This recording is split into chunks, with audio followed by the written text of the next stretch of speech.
सोमवार दतिया की सियासत का सबसे बड़ा दिन है। कुछ ही घंटों बाद ईवीएम का हर बटन बोलेगा और तय होगा कि जनता ने किस पर भरोसा जताया है। मजबूत सुरक्षा घेरे के बीच वोटों की गिनती होगी। हर राउंड पर नजर रहेगी, प्रत्याशियों की धड़कनें बढ़ेंगी, समर्थकों की निगाहें स्ट्रांग रूम से रिजल्ट बोर्ड तक टिकी रहेंगी।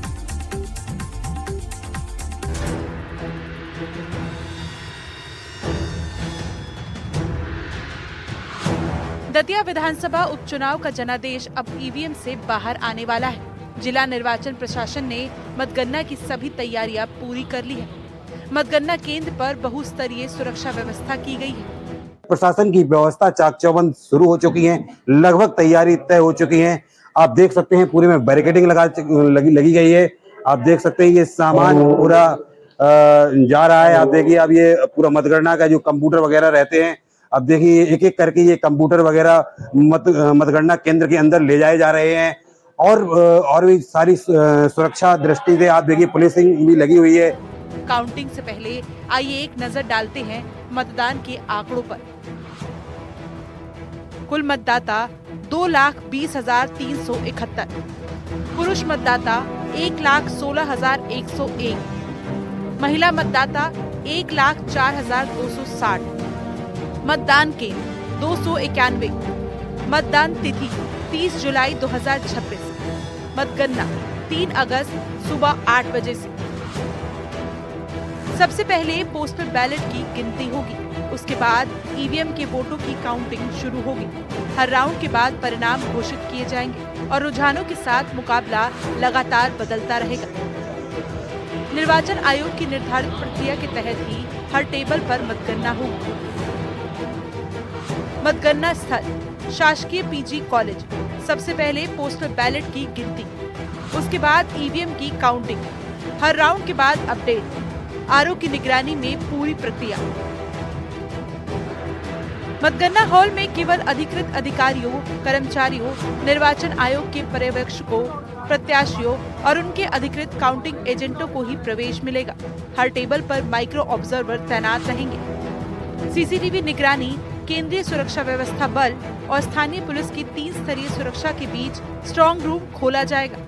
प्रत्याशियों और एजेंटों की मौजूदगी में ईवीएम की सील जांचने के बाद ही मतगणना शुरू होगी। 3 स्तरीय सुरक्षा, सीसीटीवी निगरानी, केंद्रीय सुरक्षा बल, जिला पुलिस। प्रत्याशियों की मौजूदगी में स्ट्रांग रूम खुलेगा, सील जांचने के बाद ही गिनती। इस उपचुनाव में मुकाबला बेहद दिलचस्प माना जा रहा है। बीजेपी ने आशुतोष तिवारी को मैदान में उतारा है, जबकि कांग्रेस ने घनश्याम सिंह को अपना प्रत्याशी बनाया है। इसके अलावा अन्य दल और निर्दलीय उम्मीदवार भी चुनाव मैदान में हैं। सभी दल अपनी अपनी जीत का दावा कर रहे हैं, लेकिन अंतिम फैसला अब जनता के वोट बताएंगे।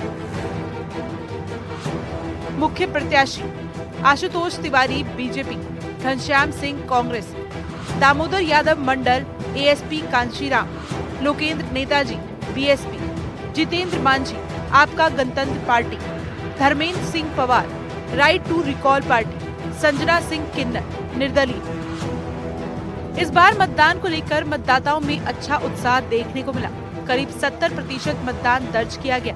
अब सबकी नजर इस बात पर है कि ज्यादा मतदान किसके पक्ष में जाएगा। राजनीतिक दलों ने बूथ स्तर तक अपनी गणना तैयार कर ली है, लेकिन असली तस्वीर मतगणना के बाद ही साफ होगा, क्योंकि दतिया उपचुनाव में हुई बम्पर वोटिंग ने तमाम राजनीतिक दलों और प्रत्याशियों की धड़कनें बढ़ा दी। आइए एक नजर डालते हैं मतदान के आंकड़ों पर।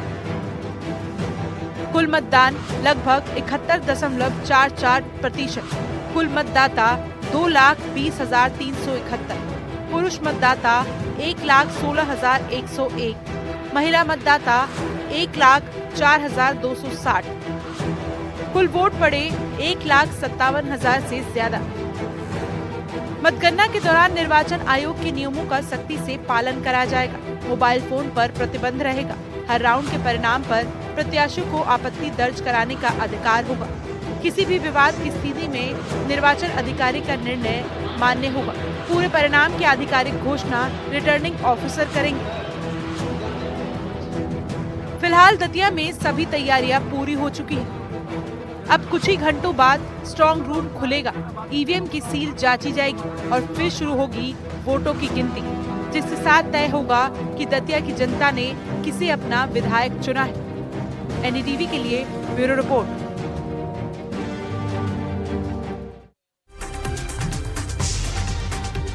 दतिया विधानसभा उपचुनाव के नतीजों से पहले मध्य प्रदेश की सियासत में एक बयान ने हलचल बढ़ा दी है।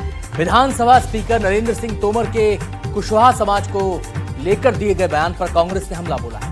पीसीसी चीफ जीतू पटवारी ने इसे मुद्दा बनाते हुए सवाल खड़े कर दिए हैं। वहीं पूर्व विधायक सोनेराम कुशवाहा ने भी तोमर के बयान पर प्रतिक्रिया दी। वोटों की गिनती से पहले आखिर क्या है ये पूरा विवाद, दिखाते हैं आपको इस रिपोर्ट में।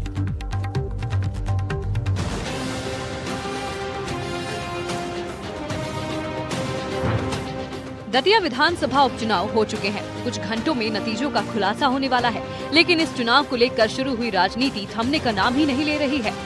वोटों की गिनती से ठीक पहले मध्य प्रदेश विधानसभा स्पीकर नरेंद्र सिंह तोमर के कुशवाहा समाज पर दिए बयान पर सियासी पारा गर्म हो गया है। प्रमुख विपक्षी पार्टी कांग्रेस इस बयान को भुनाने में जुट गई है। आदरणीय नरेंद्र तोमर जी ने ओबीसी के हमारे कुशवाहा समाज के लोगों का जिस तरीके से अपमानित किया, ये एक राजनीतिक दल के राजनीतिक कार्यकर्ता को शोभा नहीं देता और एक नेता को शोभा नहीं देता।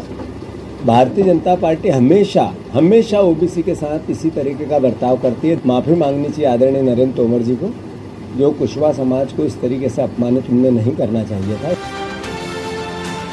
दरअसल नरेंद्र सिंह तोमर ने कुशवाहा समाज के मतदान के दौरान मत बदलने को लेकर बयान दिया था, जिस पर एक तरफ प्रमुख विपक्षी पार्टी कांग्रेस मुखर है, तो दूसरी तरफ कुशवाहा समाज से आने वाले पूर्व विधायक सोनेराम कुशवाहा भी निशाना साध रहे हैं। आइए सुनते हैं तोमर ने आखिर क्या कहा था और सोनेराम ने उसका क्या जवाब दिया। ये अलग बात है, बीच बीच में कुशवाहा समाज थोड़ा इधर उधर गुलाटे खाता रहा और उसके कारण आपने अपनी विश्वसनीयता को खंडित किया। सवाल इस बात का नहीं है कि कौन किसका समर्थन करेगा। लोकतंत्र में सवाल इस बात का है कि पूंछ और प्रतिष्ठा उसी की रहती है जो एक खूंटे से बंध के रहता है। माननीय अध्यक्ष जी, ये भारतीय जनता पार्टी संविधान विरोधी है और संविधान विरोधी होने के कारण कुशवाहा समाज इसको कभी बर्दाश्त नहीं करेगा, क्योंकि हम जानते हैं हमारे कुछ लोग हैं, दलाल हैं, चाटुकारिता हैं, परंतु ये समाज पूरा चाटुकारिता करने वाला नहीं है। न भारतीय जनता पार्टी साथ जाने वाला, न यहाँ न दूसरी जगह। ये समाज वो है जो स्वाभिमान की जिंदगी आगे जीना चाहता है। ये समाज किसी प्रकार से कमजोर नहीं रहा है। इस तरह दतिया विधानसभा उपचुनाव में मतदान हो चुका है। मतगणना की उल्टी गिनती जारी है। इसी बीच नरेंद्र तोमर का ये बयान और उसको लेकर शुरू हुआ बयानों का सिलसिला फिलहाल थमता नहीं नजर आ रहा है। Bureau report, NDTV.